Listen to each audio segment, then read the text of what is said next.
Are you looking forward to having 550 new parking stalls at the University of Utah by April of 2015? Coming up on Newsbreak, I'll give you the details on the new business loop parking structure. And later, I'll fill you in on the various resources that the U offers to students concerning suicide prevention. I'm Brittany Strickland. And I'm Tracy Shane. You're watching Newsbreak.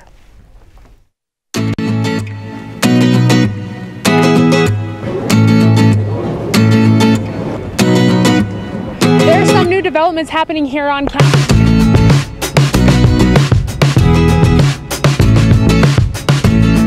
You got a second? Somebody wants to.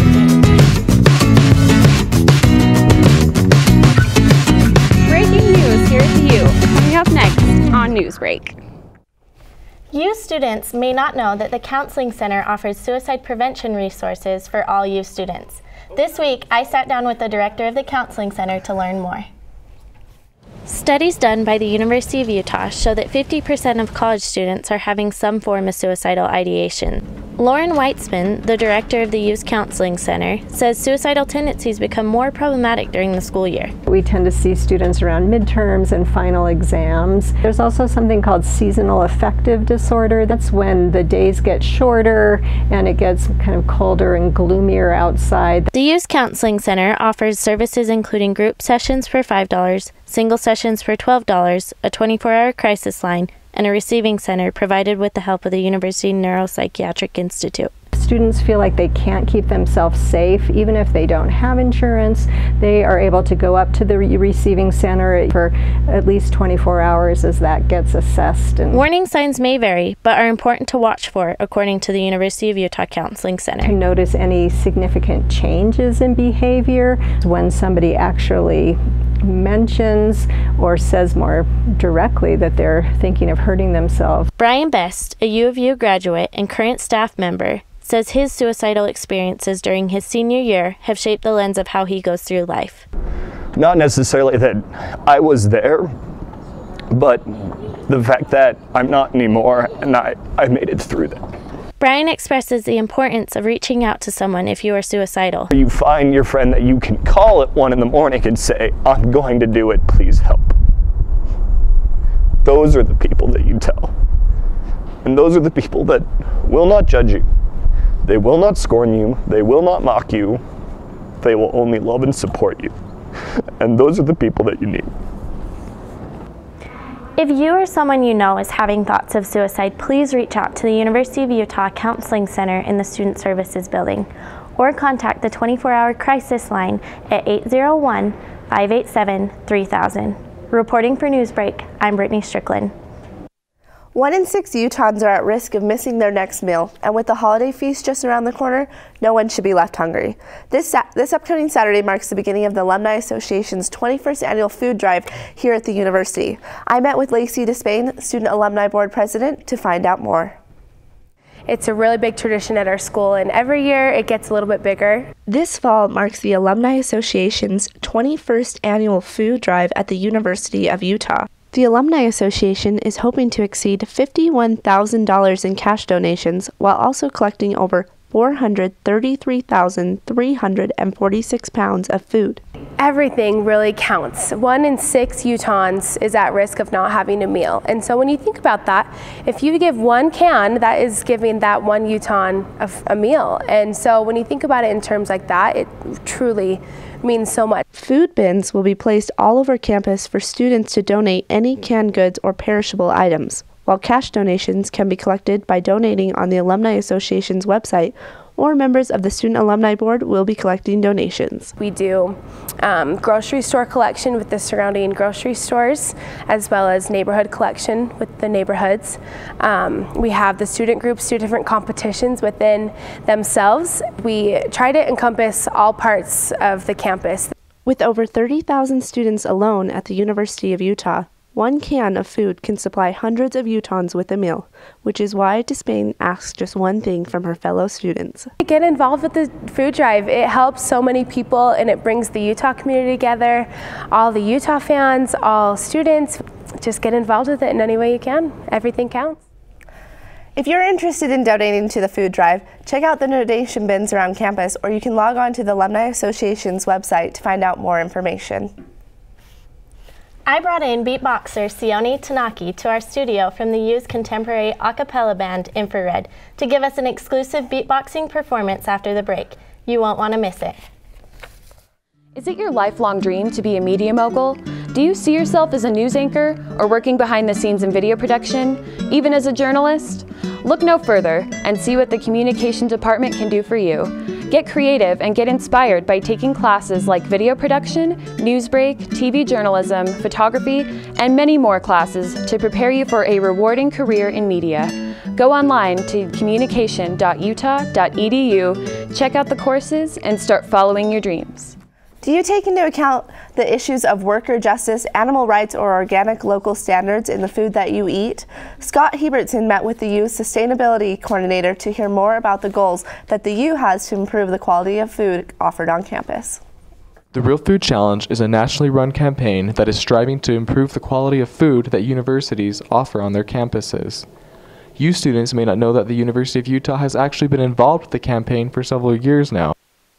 I reached out to Kathleen Hunt, the U Sustainability Coordinator for University Dining Services, to hear what the campaign defines as real food, which the U now hopes to be able to amply supply for its students. And they define the concept of real food around issues of worker justice, animal rights, sustainability, sort of organic local standards, that sort of thing. By the year 2020, the University of Utah has a goal to be able to claim that 20% of the food that they offer to students is considered locally based, ecologically sound, and from humane food sources, or in other words, that 20% of their food is considered real food. So what percentage of food that the U offers now in 2014 is considered real food under the Real Food Challenge's rubric? And we're just over 11% real under their rubric. As the University of Utah continues to work towards their goal with the Real Food Challenge, U students can support the campaign by choosing from healthier food options that the university now offers throughout their dining services. This is Scott Hebertson reporting for Newsbreak. Would you love to play on a new rooftop soccer field that would be located in the Business Loop? Francisco Vasquez has more on this and all the other advantages that the new Business Loop parking structure will offer youth students. Business Loop Garage is a new parking lot under construction at the University of Utah. It is located southeast of the Spencer Food Business Building. A new garage will consist of 4 levels and a soccer field on top of the roof. Facilities Management Specialist Shireen Gorbani talks about the garage. The Business Loop parking structure is going on top of a lot that had about 300 stalls in that area. This parking structure will add an additional 550 stalls, so the whole parking structure will have a total of 800 parking stalls available. With the new 800 stalls, it is not clear the types of permits that will be required. Commuter Services Director Melissa Johnson explains what will happen if there are not enough spaces for students at the new garage.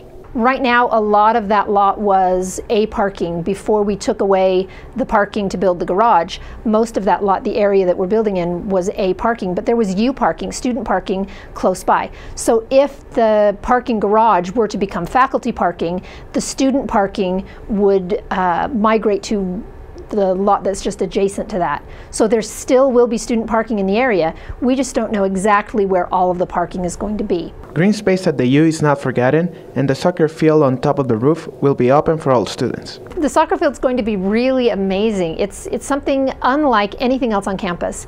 It allows us to continue to provide green space, but we still have parking. More than 500 parking stalls have been taken away on campus due to construction in the recent months. The new Business Loop Garage will bring back convenient parking in the area, and it's expected to be concluded on mid-April of 2015, just before graduation. Reporting for Newsbreak, Francisco Vasquez. We have Sione Tanaki here in studio with us today. He is a member of Infrared, the a cappella group on campus. Thank you so much for joining us. Yeah, no problem. So tell me a little bit about Infrared. Infrared is just the a cappella group we have here on campus. It's just a group of students who are like-minded and like to sing songs without any instruments, except for the mouth. That's amazing. And do you perform on campus or around Salt Lake City? We do have a couple of gigs coming up here in the holiday season. If you want to keep up to date with us, check us out on Facebook, University of Utah Infrared. And are those performances usually free, or do students have to pay? We try to make it so that if any U students come, it's free. And tell me how you got involved with Infrared. I just kind of heard that there was an a cappella group on campus and that they needed a beatboxer, so that's how I did it. That's amazing. And when did you begin beatboxing? Probably about 4 years ago. It's a hobby I have off and on. Other people do productive things. I just make noises with my mouth. That's amazing. And so do you think you could teach me a little bit? Yeah. If you simplify it down, beatboxing is just 3 letters, B, T, and K. The B would be like and the T would be like t. And then the K, you want to go k. It's just all manipulating air and its imagination, just patterns. It's whatever you want it to be. Okay, so teach me a pattern. Okay, wrap it up. All right, just go BTK. You got it. Better than me already. All right, well, you take it away for the rest of the show. Thank you so much. Cool.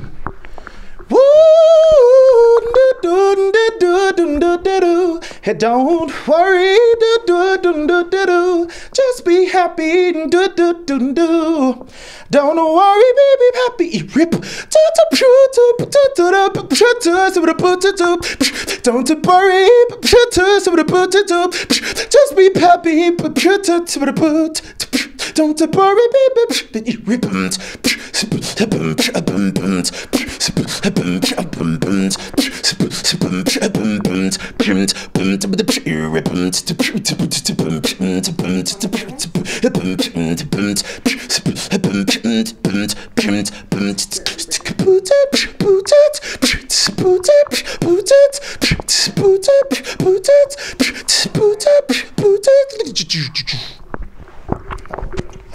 Thank you so much. You are outstanding. I'm amazed.